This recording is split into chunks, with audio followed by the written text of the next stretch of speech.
Hello friends, आज गाड़ी की मैं कराने जा रहा हूँ थर्ड सर्विस। तीसरी सर्विस 20,000 किलोमीटर पे है, लेकिन मैं करा रहा हूँ 18,000 किलोमीटर पे।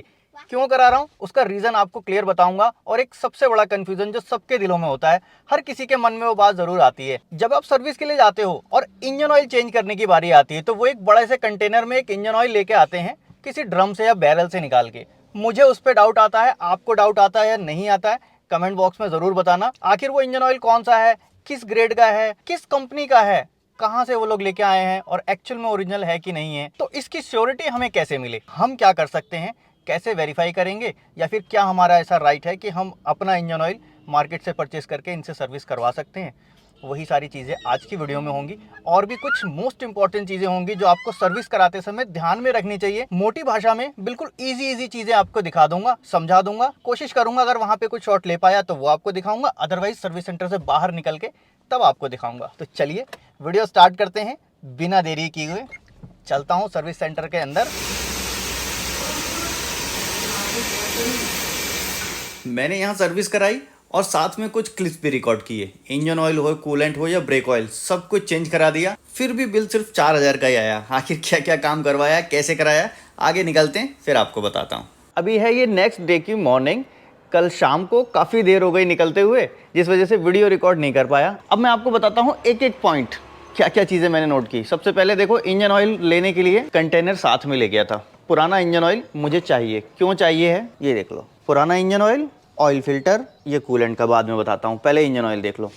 इंजन ऑयल कितना निकला है इसकी क्वांटिटी चेक करता हूँ मैं हर सर्विस पे। जब मेरे पास टाटा पंच थी, पहली सर्विस कराई थी, तब भी मैंने ऐसे ही चेक किया था। कोशिश करो कि एक ऐसा डब्बा लेके जाओ जिसमें मार्किंग हो। 3 लीटर 100 ग्राम के आसपास ये इंजन ऑयल है। और इंजन ऑयल को चेक करने का पर्पज ये है कि इंजन ने कितना ऑयल कंज्यूम किया है इतनी रनिंग में, वो आपको पता चलेगा। अगर 500 ml से ऊपर कंज्यूम कर रहा है तो वो इंजन के लिए ठीक नहीं है, आपके इंजन में कुछ तो गड़बड़ चल रही है। और इंजन ऑयल ड्रेन करते समय एक चीज का और ध्यान रखना होता है।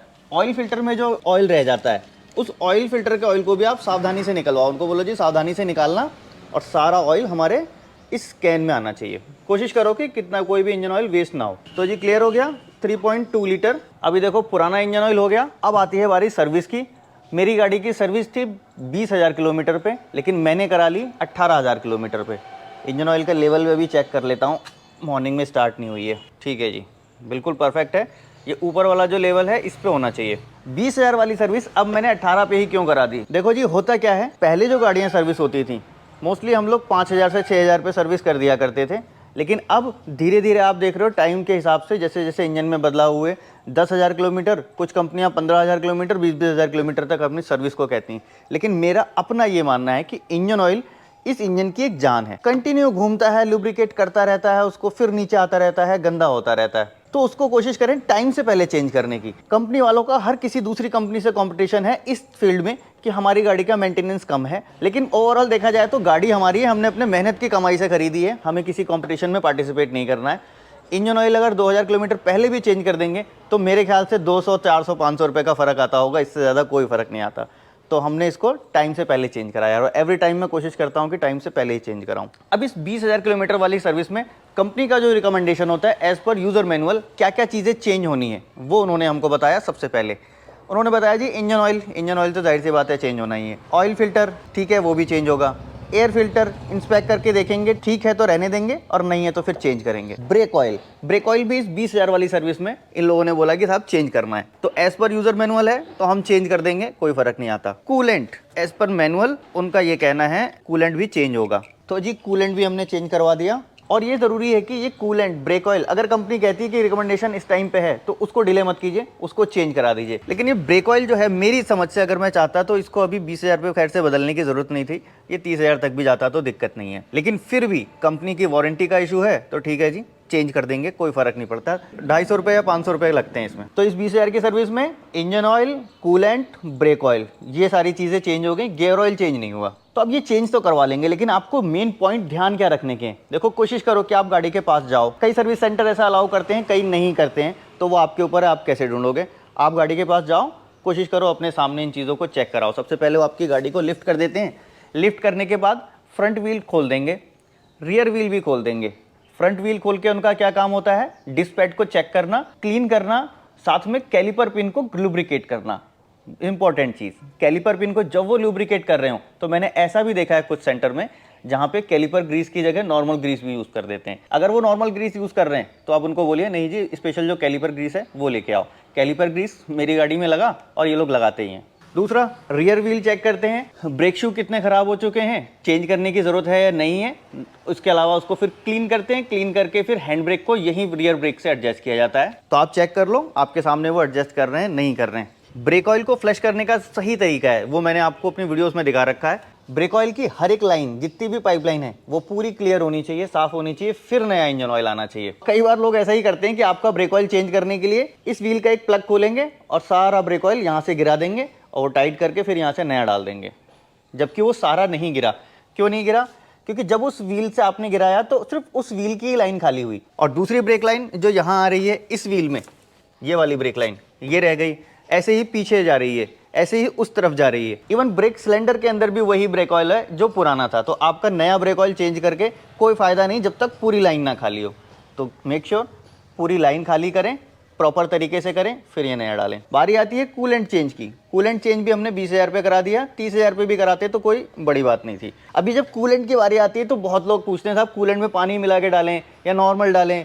देखो जी, सिंपल आंसर है, कूलेंट जब लोगे तो उसके बॉक्स पे लिखा रहता है। कुछ कूलेंट आते हैं प्रीमिक्स, जैसे कि मैंने अपनी गाड़ी में डलवाया, दिखाता हूँ आपको। देखो ये प्रीमिक्स कूलेंट है, प्री डाइल्यूटेड लिखा हुआ है, डू नॉट ऐड वाटर।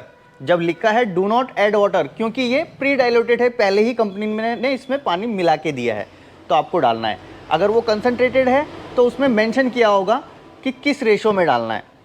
इसमें कोई पानी का रेशो नहीं दिया है क्योंकि इसमें डालना ही नहीं है। कोई बहुत बड़ी कन्फ्यूज़न नहीं है, लेकिन लोग कन्फ्यूज रहते हैं। और अगर वो कंसनट्रेटेड है, उसमें कंपनी ने लिखा है पानी मिलाना है, तो उसमें ज़रूर पानी मिलाना है। ये जो कूलेंट लिया था मुझे मिला था 530 रुपये का 4 लीटर, और ये 4 लीटर में पूरा हो गया था। वैसे कूलेंट को भी चेंज करने का जो सही तरीका है वो पहले कूलेंट को फ्लश किया जाए और फिर चेंज किया जाए, क्योंकि ये मेरी बिल्कुल नई गाड़ी है। अभी 18,000 किलोमीटर चली है, तो उन्होंने पहले नीचे से कूलेंट निकाला और फिर ऊपर से नया कूलेंट डाल दिया। प्रॉपर तरीके से फ्लश कैसे किया जाता है इस पे भी मेरी एक डिटेल वीडियो डिस्क्रिप्शन में लिंक मिलेगा, चाहेंगे तो वहाँ से जाके देख सकते हैं। एक्चुअल में सही तरीका वही है। बाकी इसके अलावा छोटे मोटे चेक पॉइंट्स, अगर आपने कुछ प्रॉब्लम बताई है तो वो गाड़ी का देखेंगे, नहीं बताई है तो वो रूटीन चेक करेंगे, लाइट चेक करेंगे, बैटरी टेस्ट करेंगे, केबिन फिल्टर अंदर का चेक करेंगे। वो इनका जो रूटीन चेकअप है वो कर लेंगे। वो सारी एक डिफरेंट चीज़ है। मेन चीज़ होती है अब गाड़ी का इंजन ऑयल। इंजन ऑयल पे आ जाते हैं। देखो, इंजन ऑयल जब आप डलवाने जाते हो गाड़ी में तो कई बार आपने देखा होगा एक लड़का आता है एक जार लेके, और उस जार के अंदर इंजन ऑयल भरा हुआ है, उसमें कोई पैकिंग नहीं, कोई सील नहीं है। वो बोलेंगे किसी बैरल से लेके आए हैं और वो डालते हैं। मुझे डाउट होता है उस पर, क्योंकि वो किस बैरल से लेके आए हैं, कौन से ब्रांड का इंजन ऑयल है, कौन से ग्रेड का इंजन ऑयल है, वो आपको देखना ज़रूरी है। अब उस बैरल का ऑयल डलवाने के लिए आप अपने आप को कैसे तैयार कर पाओगे वो समझ लो। देखो, पहली चीज़, मैंने जब इंक्वायरी की इस बारे में मुझे कुछ मालूम नहीं था। मैंने सीधे जाके बोला कि साहब ये बैरल का ऑयल है, मैं नहीं डलवाता, आप मुझे इसकी श्योरिटी दो कि क्या है ये, कहाँ से लाए हो। फिर मैंने जाके उनको चेक किया तो ड्रम रखे हुए थे, कुछ कैस्ट्रॉल के ड्रम थे, कुछ एक्सटार के ड्रम थे। एक्सटार जेन्युइन इंजन ऑयल, जो कंपनी से इंजन ऑयल आता है वो एक्सटार का आता है। अब उस ड्रम के ऊपर लेबल लगा हुआ होता है, आप लेबल चेक कर सकते हो, बारकोड चेक कर सकते हो, इससे पता लग जाएगा कि ये ड्रम कब आया था, इसकी मैन्युफैक्चरिंग क्या है, इतने ड्रम इनके यहाँ से निकल रहे हैं, इतना कंजम्पशन है। आप उसकी सील भी चेक कर सकते हो। आप चाहो तो उनसे कह सकते हो मेरे सामने एक ड्रम खोल के उसमें से निकाल के दो। लेकिन मुझे नहीं लगता कि इतनी सारी चीज़ों की ज़रूरत थी। मैंने उनसे इंक्वायरी की तो पता चला कि जो बैरल ड्रम है ये डायरेक्ट मारुति से इनके पास आते हैं। लेकिन हाँ, ये ज़रूरी है कि आपकी गाड़ी का रिकमेंडेड इंजन ऑयल कौन सा है वो आप उस पर लेवल ज़रूर चेक करो। और अगर आप नहीं चाहते उस बैरल से डलवाना तो कोई ज़बरदस्ती आपको नहीं कर सकता। आप उनको बोलोगे कि छोटी पैकिंग में मुझे ला के दो, मेरे सामने सील पैक खोलो और फिर डालो। लेकिन याद रहे कि ग्रेड सही होना चाहिए। आपकी गाड़ी में एक यूज़र मैनुअल मिलता है और उस यूज़र मैनुअल में आपकी गाड़ी में इंजन ऑयल का ग्रेड लिखा होता है, वो ग्रेड आपको चेक करना है। तो ठीक है, श्योरिटी हो गई। मैंने जो इंजन ऑयल डलवाया वो 0W16 बैरल से ही डलवाया। अब आप सोच रहे होगे सारी चीज़ें चेक करने की ज़रूरत क्या है, कंपनी है, कुछ गलत तो नहीं करेगी। तो जब बात आती है कंपनी की, तो कंपनी कभी ऐसा नहीं करना चाहती। लेकिन कंपनी कोई एक इंसान नहीं है, कंपनी इंसानों का एक समूह है। उस समूह में कोई एक भी इंसान अगर गड़बड़ निकल गया तो नाम बदनाम कंपनी का ही होता है कि साहब ये खराब निकला। तो इन सारी चीज़ों को छोड़ते हुए हम खुद से चेक कर लेंगे, श्योर हो जाएंगे तो अच्छा है जी। गाड़ी हमारी है, किसी कंपनी की नहीं है। हम इसको पैसे दे के खरीद चुके हैं, अब ये हमारी गाड़ी है। तो ओवरऑल ये सारे जो काम हुए अब कितने में हुए वो दिखा देता हूँ मैं आपको। टोटल ओवरऑल जो बिल हो गया वो हो गया 4,055 रुपये का। बाकी जहाँ पे मैंने ये काम कराया स्टाफ अच्छा था, सब कुछ बढ़िया था, सारी चीज़ें उन्होंने प्रॉपर तरीके से की। थोड़ी बहुत जहाँ चूक लगती थी वहाँ मैंने सामने खड़े होकर अपने वो करवा लिया। सारी चीज़ें मैंने आपको बता दी। फिर भी अगर कुछ सवाल मन में रह गया हो तो नीचे कमेंट बॉक्स में पूछ सकते हैं, या फिर अगर चाहें तो इंस्टाग्राम पे भी मुझे फॉलो कर सकते हैं। मिलूंगा नेक्स्ट वीडियो में ऐसे ही किसी इंटरेस्टिंग टॉपिक के साथ। Thanks for watching.